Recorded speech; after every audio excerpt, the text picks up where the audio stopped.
வருஷம் முழுக்க எதுவும் சரியா போகலையா? இந்த ஒரு நாள் விரதம் உன் வாழ்க்கையை திருப்பிடும். தைப்பூச விரதம் முருகப்பெருமானுக்கு உகந்த மிகவும் புனிதமான விரதமாகும். தை மாத பௌர்ணமியும் பூசம் நட்சத்திரமும் இணையும் இந்த புனித நாளில் முருகனை வழிபடுவது மிகுந்த அருளைத் தரும் என்பது நம்பிக்கை.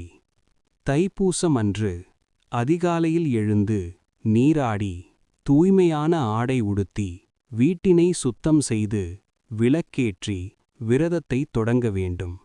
மனசுக்குள் அமைதியாக, முருகா, இன்று முழுவதும் உனக்காக என்று சொல்லிக் கொள்ள வேண்டும். முருகப்பெருமான் படம் அல்லது வேலுக்கு முன் பூக்கள் சாற்றி வழிபாடு தொடங்க வேண்டும்.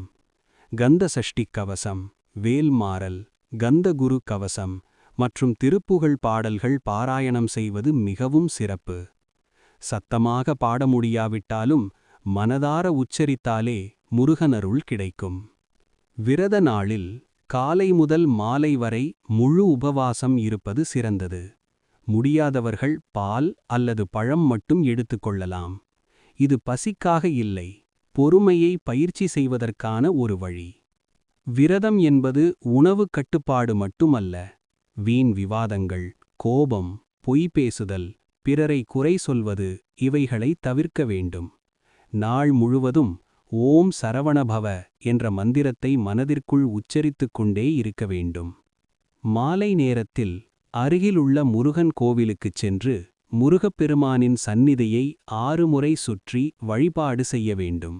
தீபாராதனை தரிசனம் செய்து வேண்டுதல் சொல்லுவதற்கு பதிலாக மனமார நன்றி சொல்ல வேண்டும். முருகனுக்கு சர்க்கரை பொங்கல், தேங்காய், வெற்றிலை பாக்கு மற்றும் பழங்கள் நெய்வேத்தியமாக படைக்கலாம். அதன்பின் விரதத்தை முறையாக முடிக்கலாம். 48 நாட்கள் அல்லது 21 நாட்கள் விரதமிருக்க முடியாதவர்கள் தைப்பூசம் தினத்தன்று மட்டும் ஒரு நாள் விரதமிருந்தாலே போதும். முக்கியம் நாட்களில்லை, உண்மையான நம்பிக்கை. இந்த தைப்பூச விரதத்தை மனசார கடைபிடிப்பதன் மூலம் குடும்பத்தில் மகிழ்ச்சி, செல்வம் பெருகும், பகை நீங்கும், மன அமைதி கிடைக்கும் என்பது பழமையான நம்பிக்கை. தைப்பூச விரதம் கேட்பதற்காக அல்ல, நம்மை மாற்றிக்கொள்ள. ஓம் சரவணபவ.